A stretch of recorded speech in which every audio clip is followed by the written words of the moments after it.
Hi,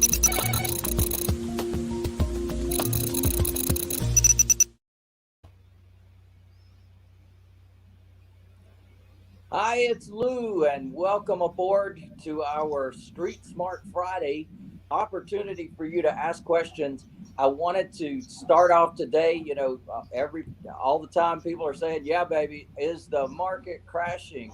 What should I do? Is there something I should worry about?" And one thing I just want to make clear to everybody, and maybe you haven't thought of this, I haven't heard any other pundits talking about it, and it's the impact of interest, the impact of interest rates on the value of housing.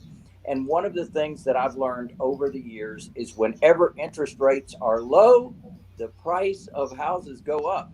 But whenever interest rates go up, the price of houses stabilizes and goes down. And I remember back when I got started, and I started buying rental properties in 1980. I bought a duplex, and at the time that I bought that duplex, interest rates were 21%. If you can imagine, in this country, interest rates were 21%, but they were. And so the opportunity is to recognize that that had a huge impact on the value of real estate in this country. And a lot of sellers could not sell their property unless they were willing to carry back financing.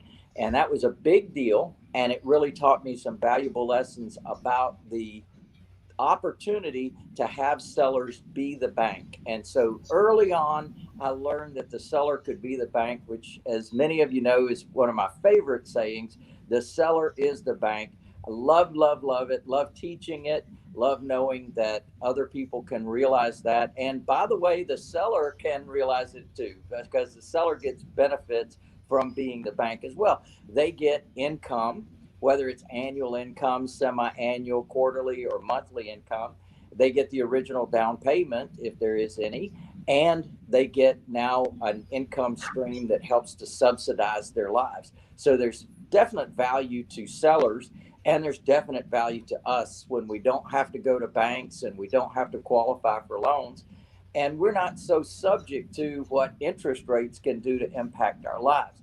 But right now, people are talking about the crazy market. And yes, indeed, it's true. It's absolutely true. And guess what? I've seen this before.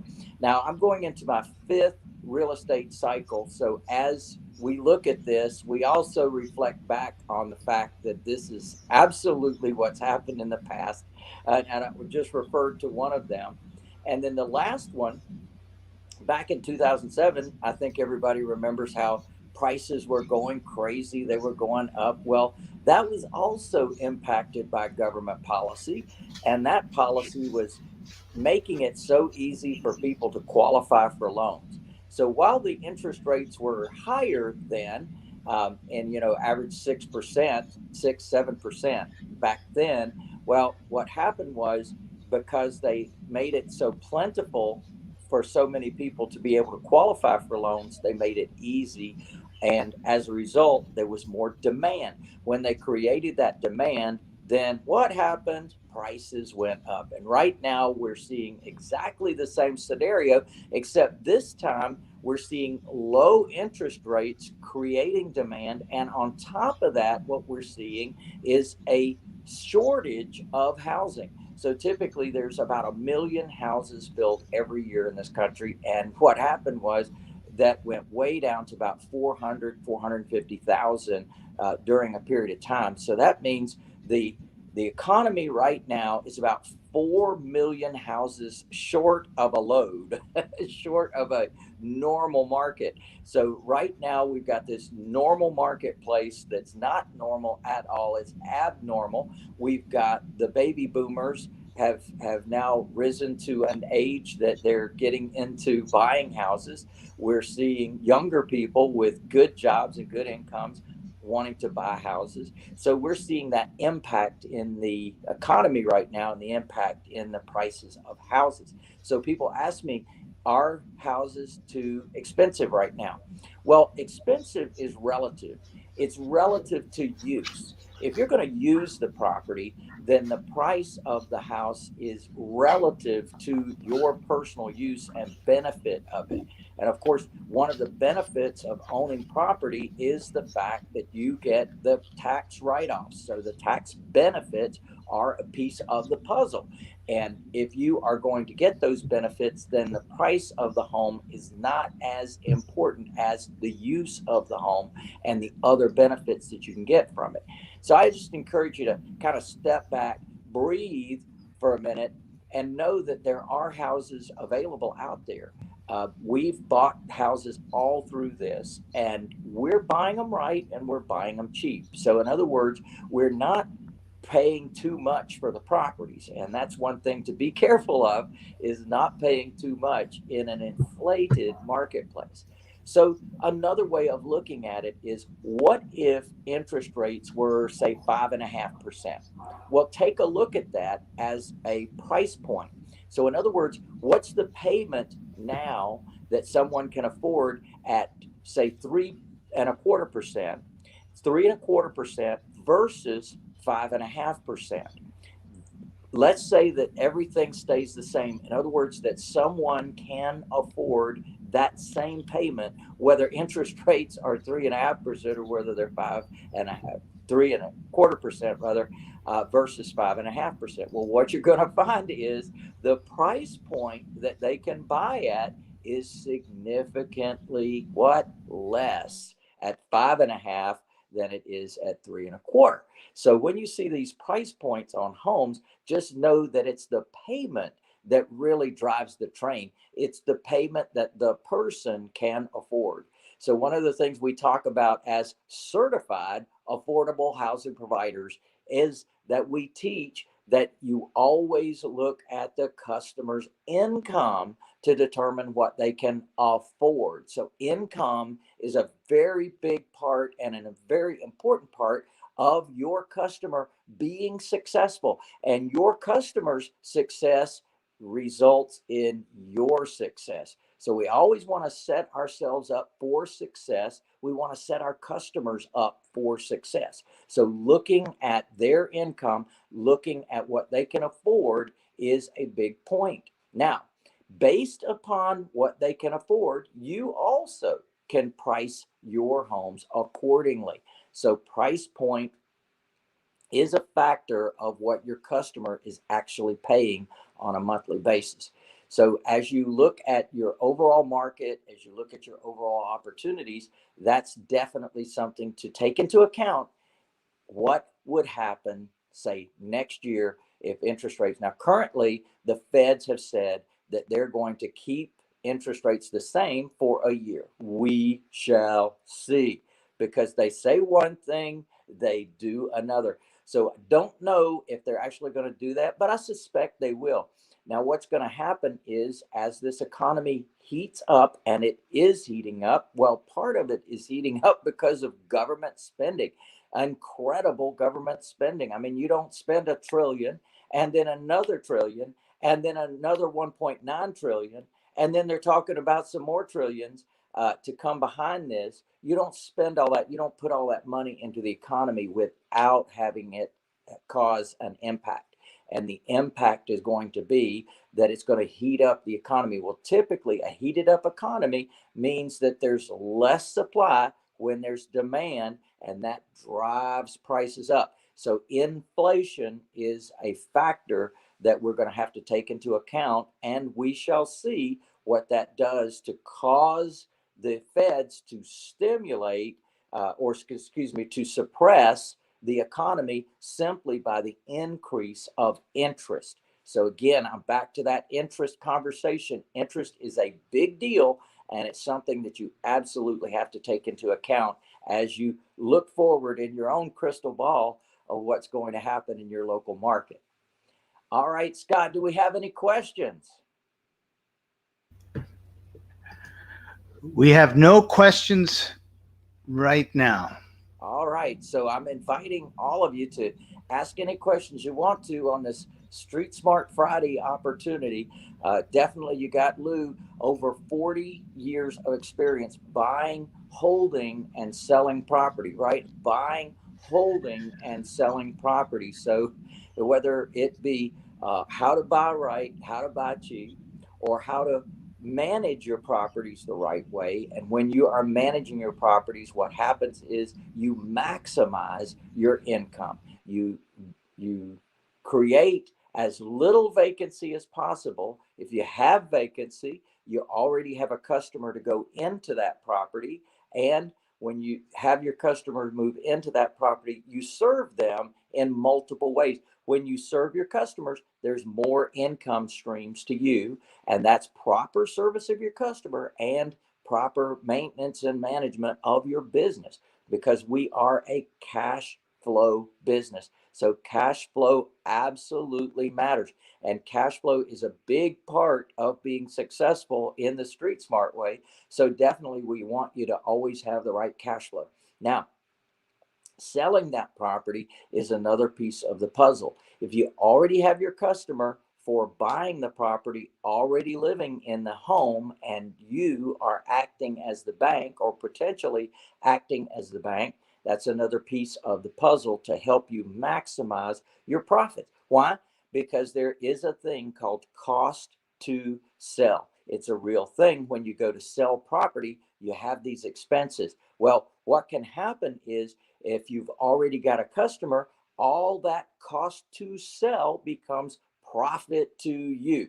And that's a big part of the exit strategy that we've built into the Street Smart system, is for you to have a dependable, predictable monthly income and a marvelous, incredible retirement plan, completely lined with the opportunity to have residual income for the rest of your life. And one of the ways you get that residual income is to become the bank for your customer. To become the bank, to be the bank for your customer, is another piece of the puzzle and creates additional success for you. So always know that you have the opportunity to create that. Now, another thing that we talk about is how to protect all that you create. And that's those marvelous, incredible, amazing inventions called trusts, land trusts, and personal property trusts. Love, love, love, love me some trusts. And the reason is that way back in 1982, when I learned about them out of necessity, I discovered that it was the most amazing entity, hidden by attorneys and others, uh, for maybe intentional reasons, maybe unintentional reasons, but for whatever reason, one of the most amazing entities is unknown to most people. Or if it's known, they simply don't understand the incredible benefits of that thing called trusts. So, my Lou, we have preferred some questions now. Okay. And All my right. preferred vehicle is land trusts and personal property trusts for the average person. Now, if you have a higher income, if you have, if you're paying taxes, for example, then you might want to consider a different type of trust that we also have access to. Scott, what questions do you have for me? The first one is from Brian. Should we approach a seller in pre foreclosure with subject to, then sell the property after closing? So, if the if a seller is in pre-foreclosure, one thing is real: they have the deed to the property. They can still control that deed, they can still do anything they want to with that deed until they either are foreclosed out of the property or sell the property. So absolutely, and the best way that we do that, Brian, is to make a presentation to the seller, go through who you are, what you do, how you operate. Now, one thing we use, Brian, is this amazing thing called a presentation kit. So, this presentation kit is designed to tell a story.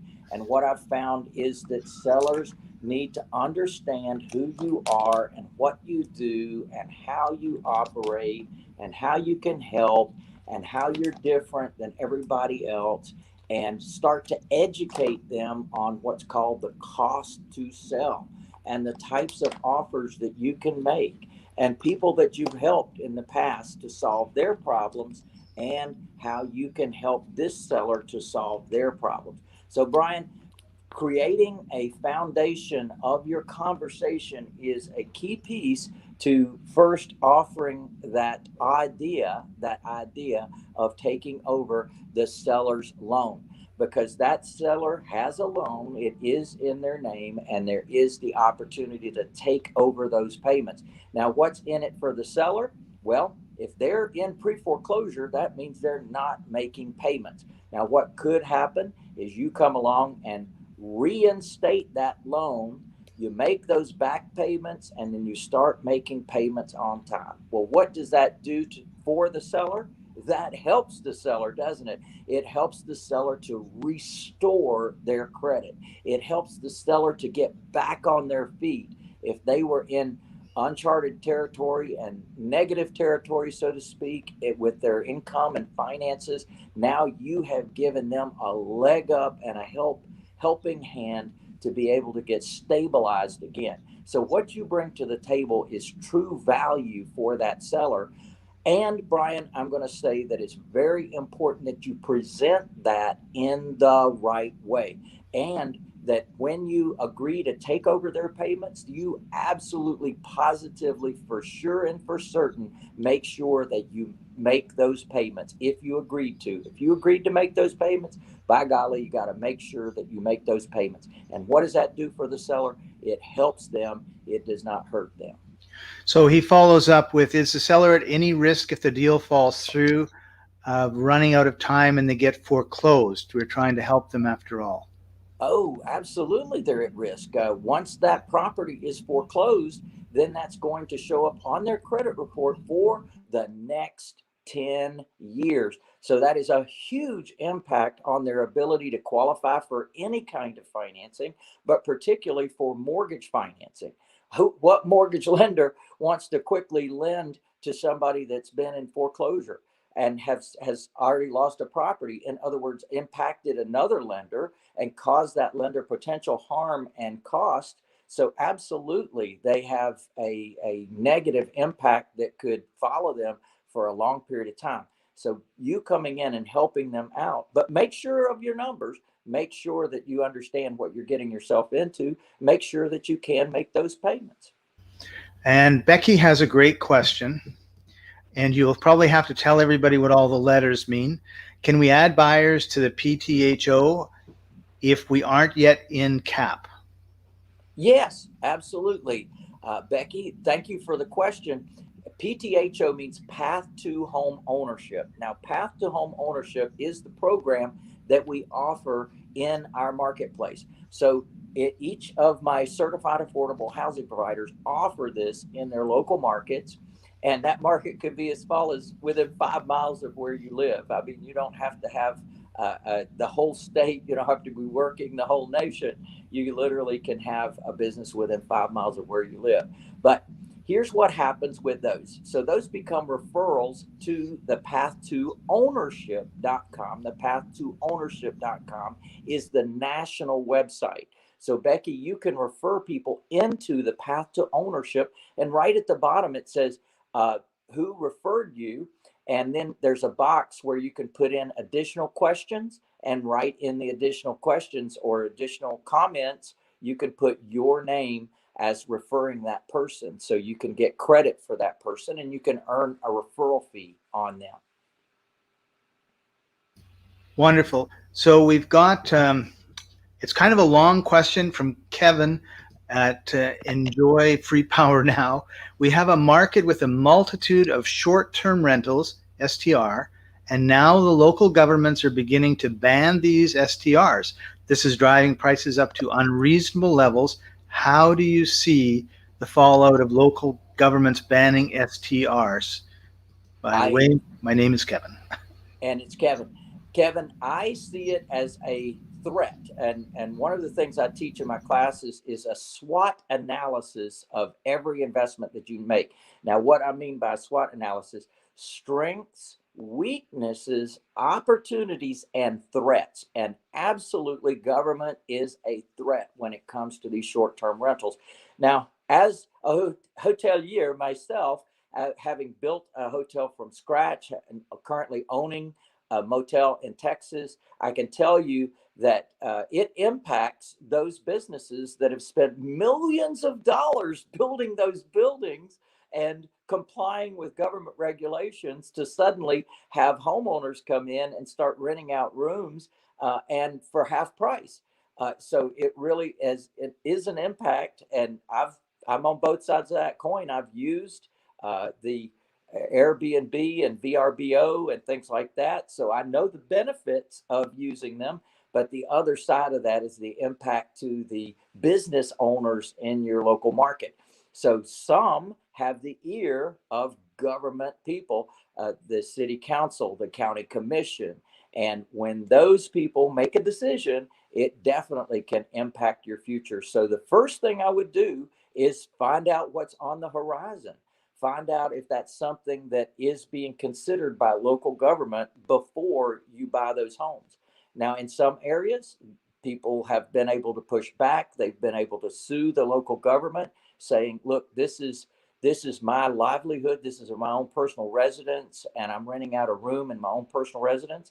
And they're starting to make distinctions about businesses renting out rooms versus people renting out rooms. So that's another thing to look at in your local market, Kevin. And it's a great question, and one that you should absolutely explore in your local market.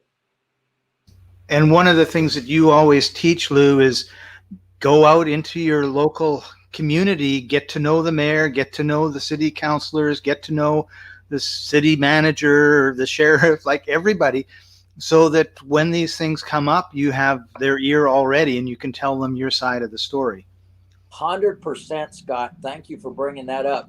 And this is one of the things that we give to local government. This is our book, Doing Good While Doing Well: How Real Estate Investors Make a Difference and Provide a Service in the Local Community. So it's absolutely something that you want to bring to your local government, because when they know you and they know that you're making a difference in the community, they respect you, they appreciate you, and they are going to be hard put to deny you and what you can do for what you are already doing for the local community.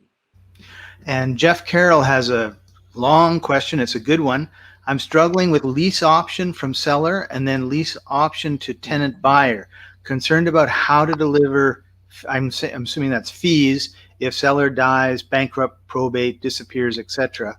How can I get the seller to put a deed into escrow so as to be able to deliver the deed when the tenant buyer is ready to close? Well, Jeff, that's a very important and valuable question.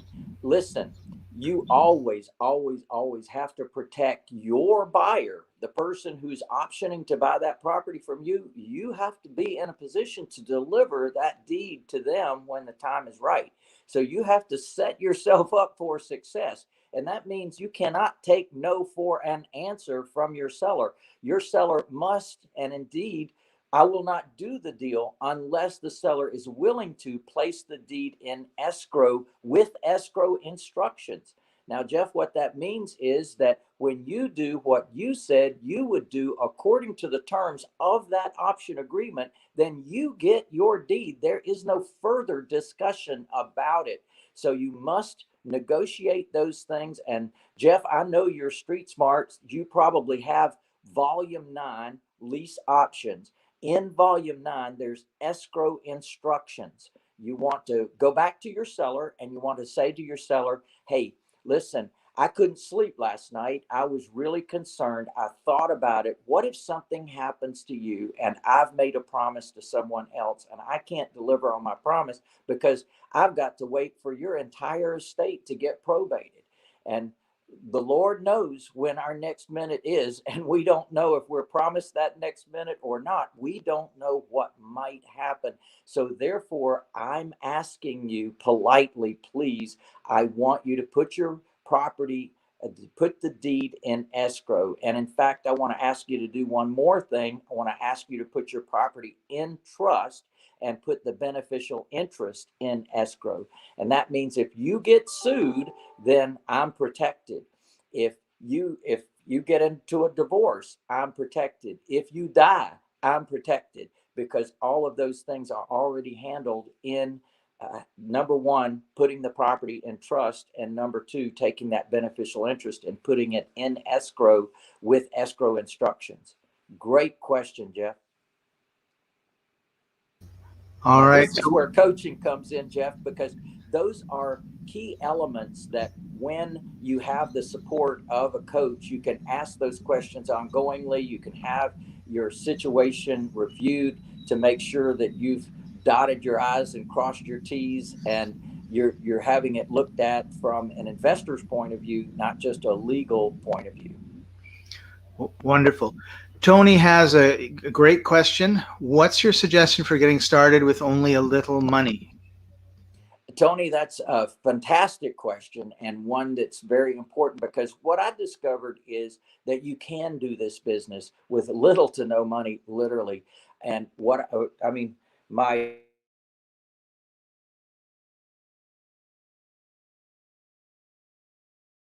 five, right? So my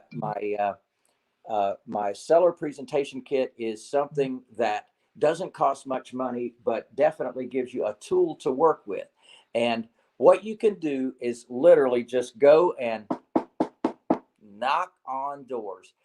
Just go and knock on doors. And what happens is that when you knock on those doors, you are able to ask a question and just simply say, I'm looking to own a house in this neighborhood. Do you know of any for sale or might be coming up for sale in the near future? That's all you ask.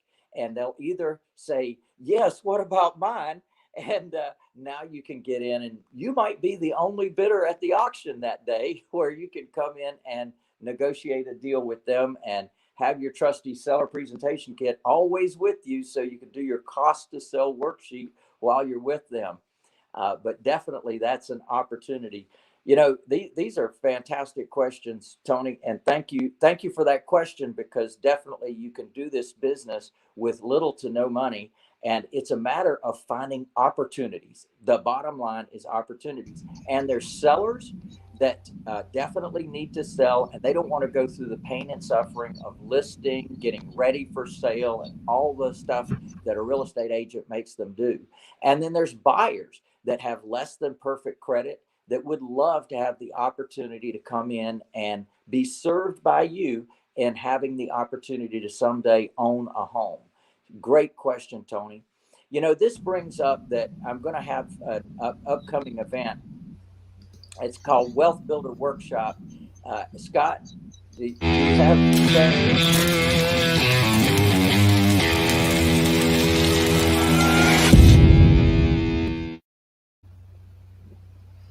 all right? So you've seen the production right there of the upcoming Wealth Builder Workshop, and I just want to invite you. Thank you for being here today. I've got a lot more uh, Q&A in me. We're going to be doing a whole day of education, information, opportunity on May the 1st. Now that's going to be an all-day event, and instead of the $197, you're only going to pay $1. That's $1. Wealthbuilderworkshop.online. I'm going to cover all the things we talked about today, but in a lot more depth. And that means that we're going to focus on how to find those buyers before you even buy. And we're going to talk about the wholesaling concept that is so sexy, right? Wholesaling, you get paid today, versus the long-term hold, and what is best. And you can make your own decision once I show you the numbers. So I'm literally going to take it apart and show you exactly what the numbers are, so you can make your own decision about that. And then we're going to talk about trusts, land trusts and personal property trusts.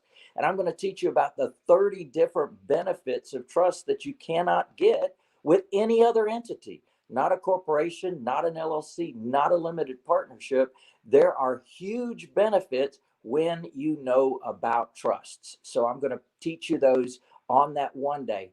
A powerful day, one of the most game-changing days of your life, I promise. And I'm going to charge you a whole total of $1.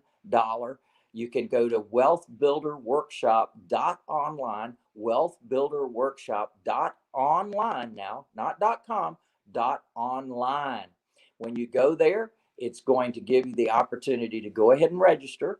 And there's going to be some powerful downloads that I'm going to give you that you're going to download before the conference. So the day before, and that's not tomorrow, Saturday, but Saturday week, we're going to be sending you on Friday. We're going to be sending you a notification about that. You'll be able to download that and all the documents that we're going to go over during the one day while we're together. So it's a powerful day. I strongly encourage you to take advantage of that for a whole dollar. And whether you've heard me teach and train before or not, this is going to be of value to you as well, because I discovered that people have to hear things more than one time to really get the opportunity to take advantage of it.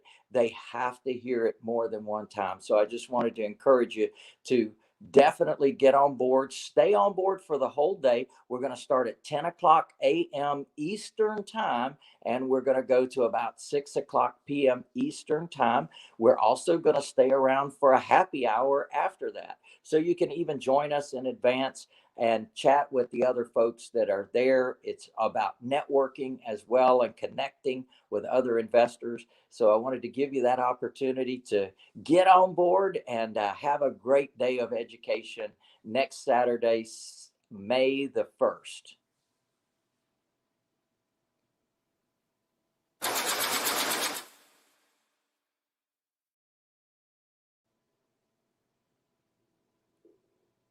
So Lou, we don't have any more questions. If you've got any, put them in, or forever hold your peace.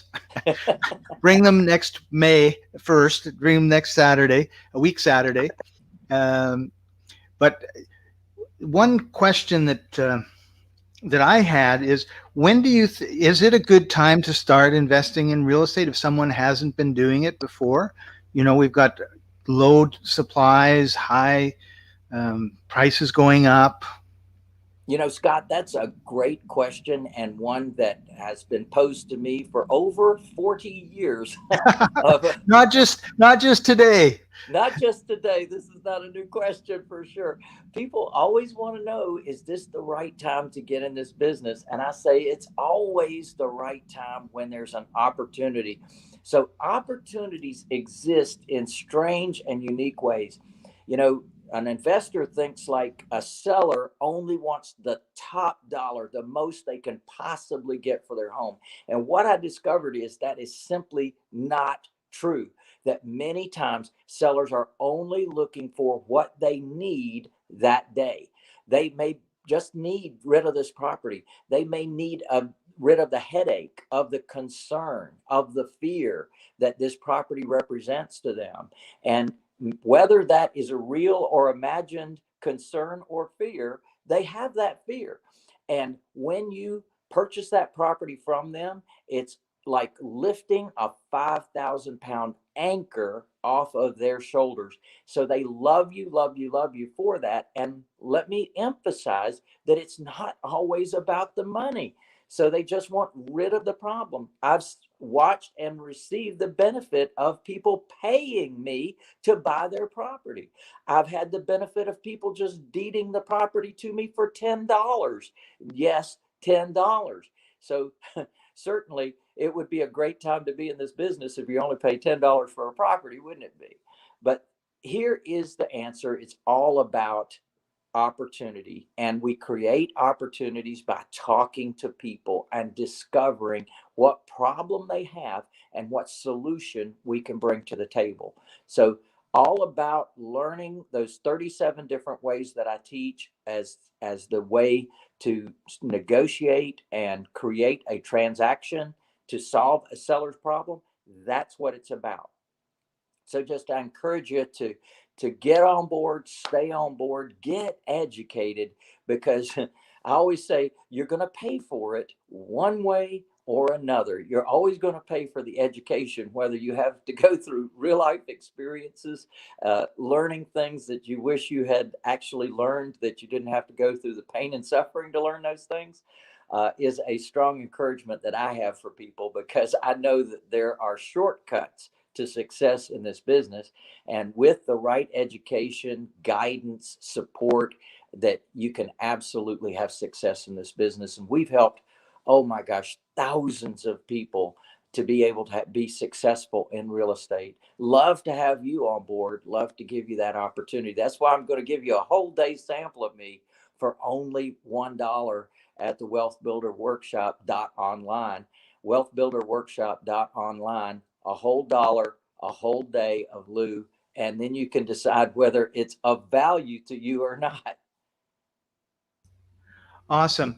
We have a couple more questions that just came in. All A right. really good one from Scott. How do you, and I know you're going to love this question, Lou. How do you form a land trust if you already have a business partner in an LLC? Well, one thing you can do is to go ahead and create the land trust. The LLC sells, deeds that property that's in the LLC to the land trust. Now the land trust owns the property, and then the beneficiary of that land trust can be the LLC, or the beneficiary can be your trust, and your partner can have the LLC, or the partner can have their own trust as well.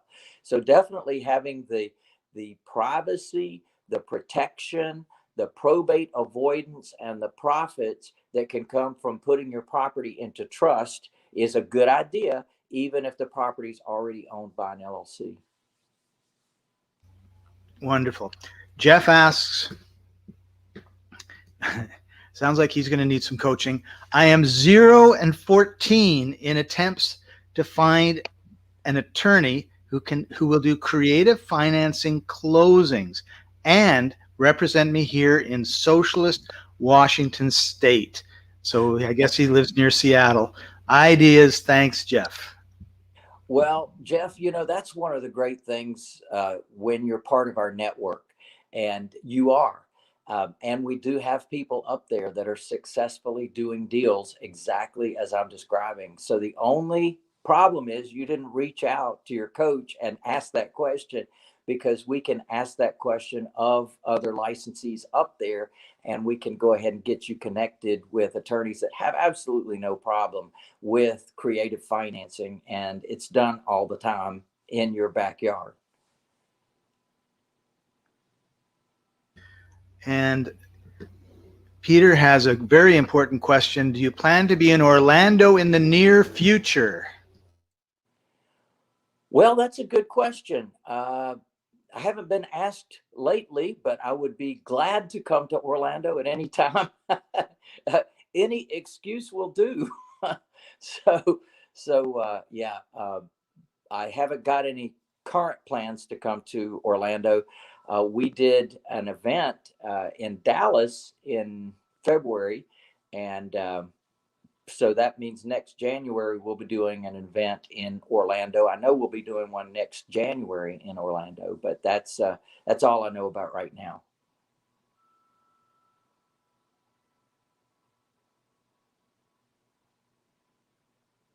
Did I lose you, Scott?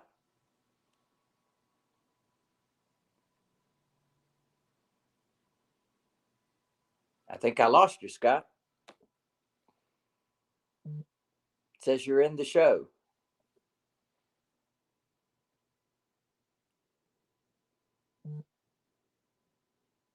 Hello?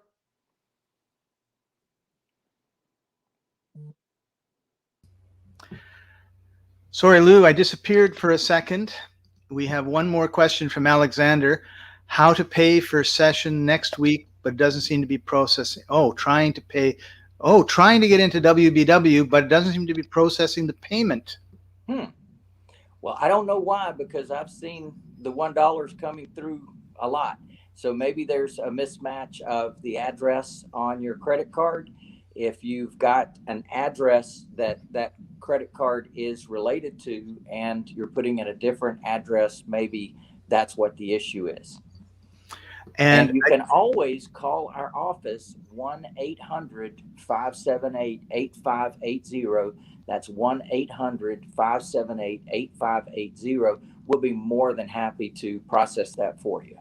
Yeah, and I'm going to run it along the bottom of the screen now for the next few minutes. So if you miss it, you can see it right there, Alex. Absolutely. So, Lou, I think we're getting towards the end of our time. I want to thank you for taking time out of your busy day. And Alex says thank you. Uh, so, before we go, what would be one tip that you would give to your favorite real estate investor in these times? Well, that's a great question. And I would say that there's no time like the present. There's always opportunity, and it might be right next door to where you live. So, literally focusing on your local target market. And that's one of the things I teach is to build a business within 5 miles of where you live. Get connected with every real estate agent that works your market, and they are Googleable. So, in other words, you can put in real estate agent and your zip code, and boom, here comes a whole bunch of agents up. Well, it's your job to connect with them because guess who has leads? Real estate agents. And where do they get those leads from? They talk to potential sellers that just refuse to list for whatever reason. Well, you can come in and make your presentation in a comfortable environment with the agent present, with the seller present. You can go through your presentation and they absolutely love it. They don't want to go through the pain and suffering of listing. And the other thing that real estate agents have is they have buyers. They have people that cannot qualify for loans. They have people that don't have a big enough down payment to get a conventional loan. They have people that have all kinds of issues from the past, foreclosures, bankruptcies, all kinds of other credit issues. And with our program, they can actually move into the home. While they're living in the home, they can get their credit restored until they can eventually get a new loan. So real estate agents have the very essence of things that we do that is street smart. And so they got the sellers, they got the buyers. So my advice would be connect with a real estate agent today.